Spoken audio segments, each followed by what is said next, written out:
Piers Plowman by William Langland. Prologue. In a summer season when the sun was mild, I clad myself in clothes as I'd become a sheep. In the habit of a hermit, unholy of works, walked wide in this world, watching for wonders. And on a May morning, on Malvern hills, there befell me as by magic a marvelous thing. I was weary of wandering, and went to rest at the bottom of a broad bank by a brook's side. And as I lay lazily looking in the water, I slipped into a slumber. It sounded so pleasant. There came to me, reclining there, a most curious dream, that I was in a wilderness, nowhere that I knew. But as I looked into the east, up high towards the sun, I saw a tower on a hill, trimly built. A deep dale beneath, a dungeon tower in it, with ditches deep and dark and dreadful to look at.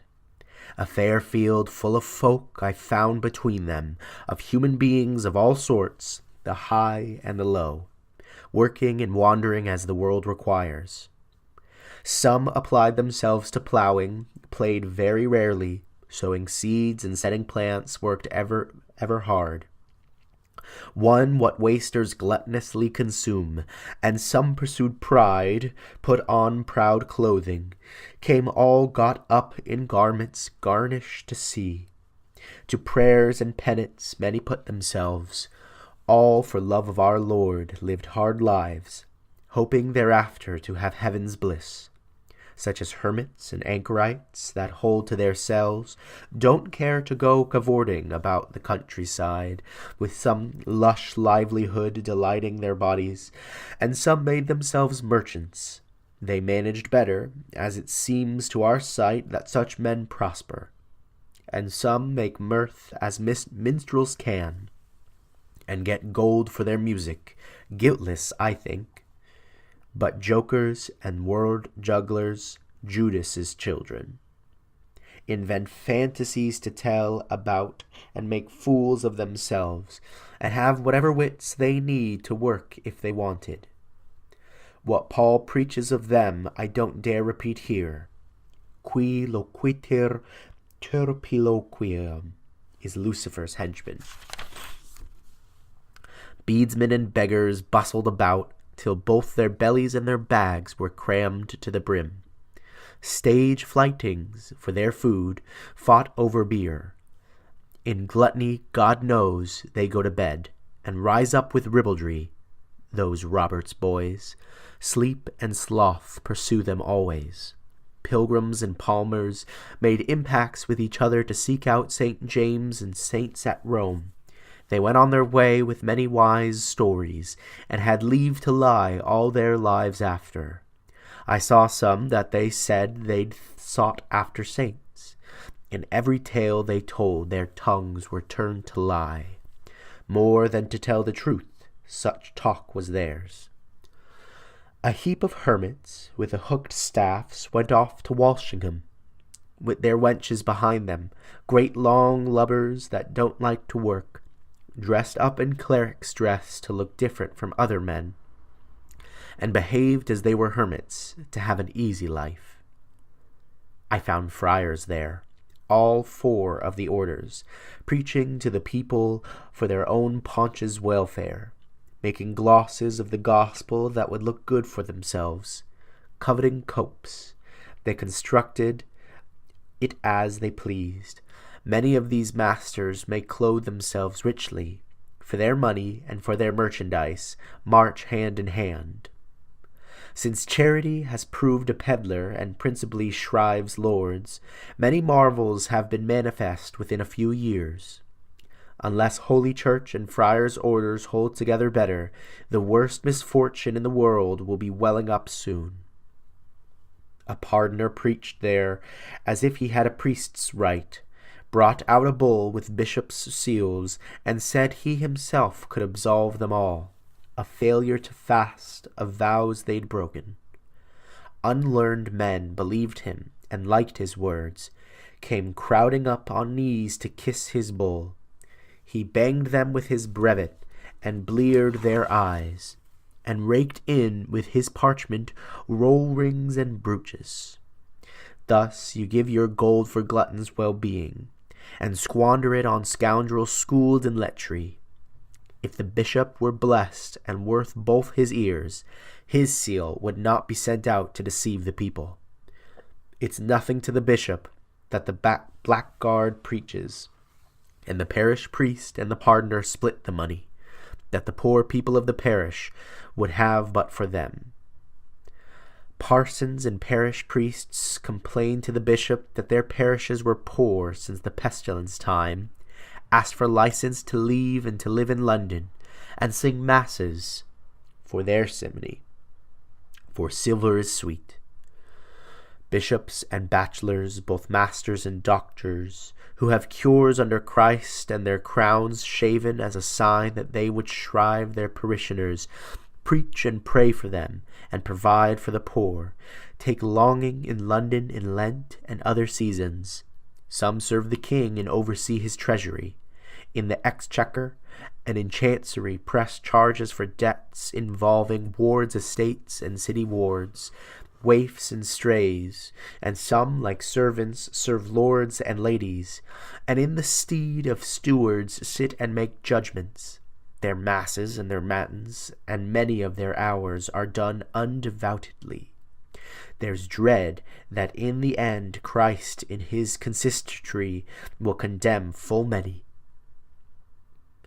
I pondered on the power that Peter had in keeping to bind and unbind, as the book tells, how he left it with love as our Lord commanded among 4 virtues, most virtuous of all, that are called cardinals, and closing gates of the kingdom of Christ, who may close and lock them, or else open them up and show heaven's bliss.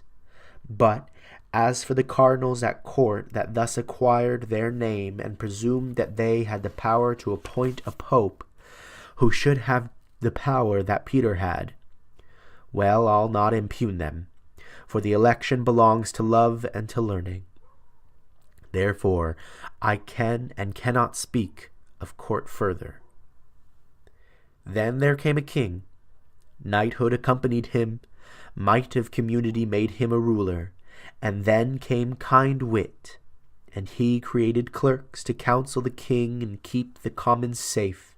The king of concert with knighthood and with clergy as well contrived that the commons should provide their commons for them. The commons with kind wit contrived various crafts, and for profit of all the people appointed plowmen to till and to toil as true life requires. The king and the commons and kind wit, the third defined law and lute, for every kind of life, known limits.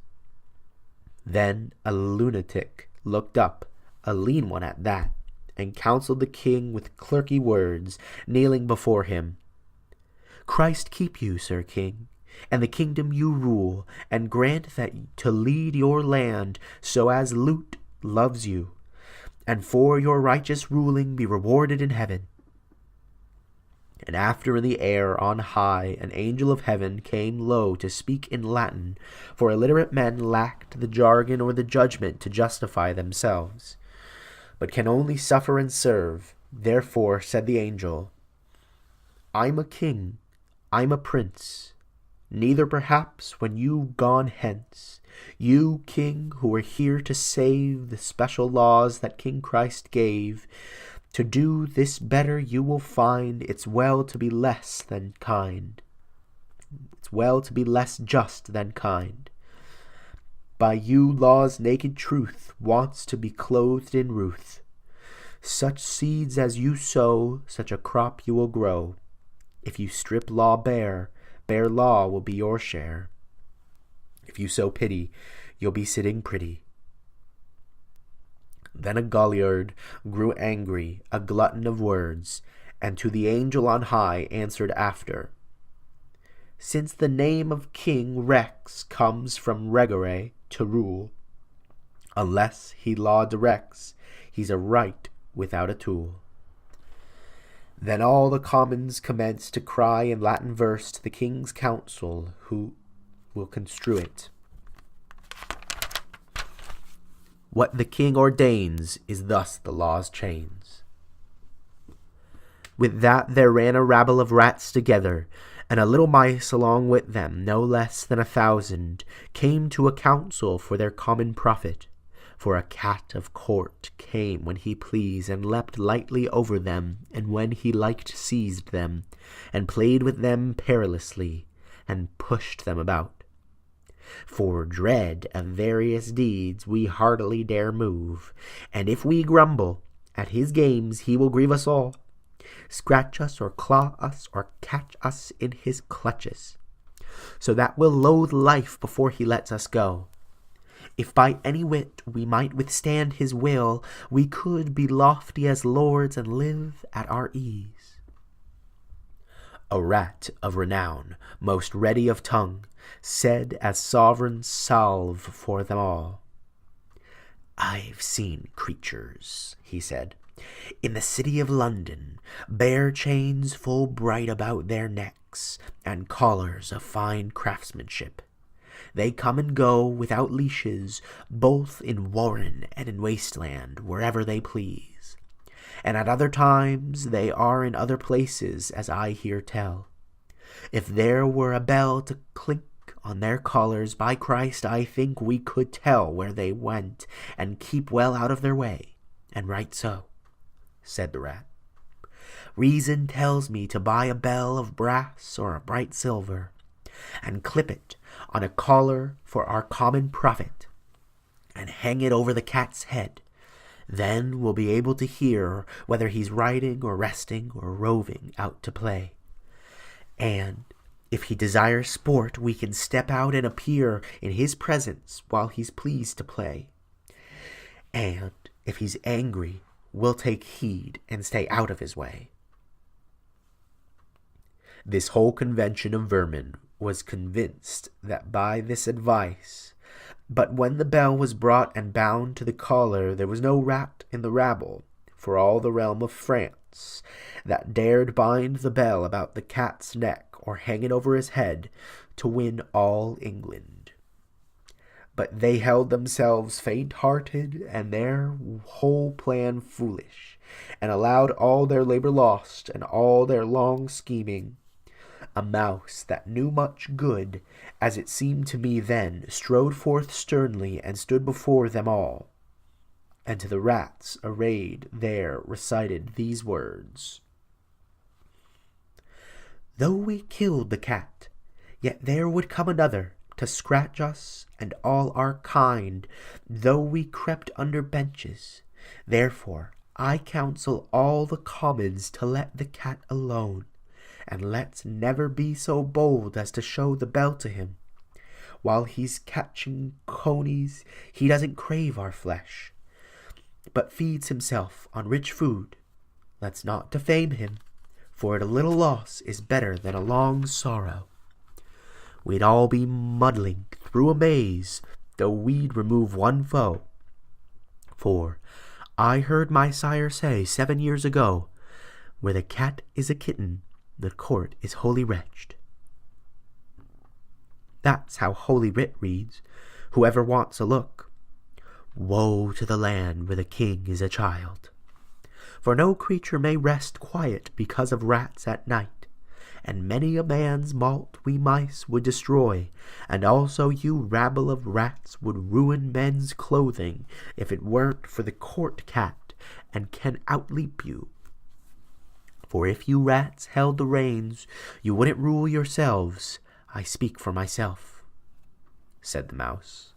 "I foresee such trouble later, that by my counsel neither cat nor kitten shall be grieved. And let's have no carping of this collar, that cost me nothing, and though it had cost me money, I'd not admit it had, but suffer as himself wishes to slay what he pleases. Coupled and uncoupled, let them catch what they will. Therefore I warn every wise creature to stick to what's his own. What this dream may mean, you men that are merry, you divine, for I don't dare, by dear God in heaven." Yet scores of men stood there in silken coifs, who seemed to be law sergeants that served at the bar. pleaded cases for pennies, and impounded the law. And not for love of our Lord once unloosed their lips, you might better measure mist on Malvern hills, than get a mum from their mouths till money's on the table. Barons and burgesses and bondmen also I saw in this assemblage, as you shall hear later. Bakers and brewers and butchers aplenty, weavers of wool and weavers of linen, tailors, tinkers, tax collectors in markets, masons, miners, many other craftsmen, of all living labourers there leapt forth some, such as diggers of ditches that do their jobs badly, and dawdle away the long day with Deu salve dame ame. Cooks and their kitchen boys kept crying, "Hot pies, hot! Good geese and pork! Let's go a dine!" Tavern keepers told them a tale of the same sort. White wine of Alsace and wine of Gascony, of the Rhine and of La Rochelle, to wash the roast down with. All this I saw sleeping, and 7 times more.